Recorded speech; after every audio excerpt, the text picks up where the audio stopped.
Truth and falsehood were twin brothers, and when they were born they looked so much alike that their parents couldn't even tell them apart.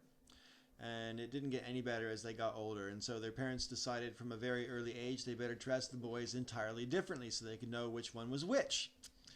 As they grew up, the boys were very, very close, and they played together often, and they played together well. They got along fine. They were both high-spirited lads, and they were growing a little bit differently because, of course, just because they looked the same doesn't mean they acted the same. As they grew, it was quite obvious that Truth was a bit stronger. He was a bit faster. He was going to be a wise man, you could tell when he was even a boy, and he was definitely a much more patient person than Falsehood. Falsehood did have his qualities, though. He was a devilishly clever guy. He was obsequiously charming. He could sell a VCR to a blind man. And, of course, he had a great sense of humor as well.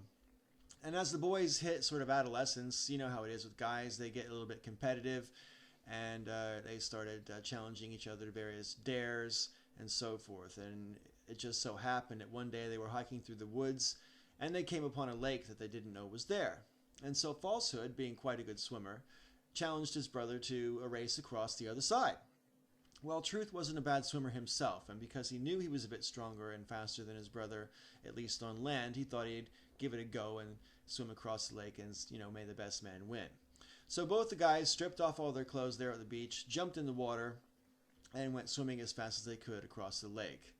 I say as fast as they could, but in reality, Truth was going as fast as he could, but Falsehood was deliberately lagging behind, so that by the time Truth got a little bit more than halfway across, Falsehood turned back around to the beach, stole his brother's clothing, put them on, and ran away, never to be seen again.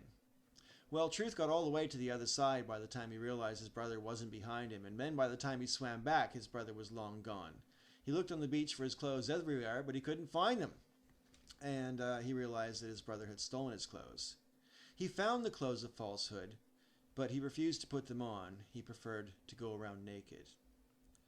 Ever since then, people have mistaken Falsehood for his kinder and nobler brother. And ever since then, people have unfortunately been unable to look at the truth because they just find it too shocking or too embarrassing. This has Got That Funk. May all your ups and downs be ups. Ciao.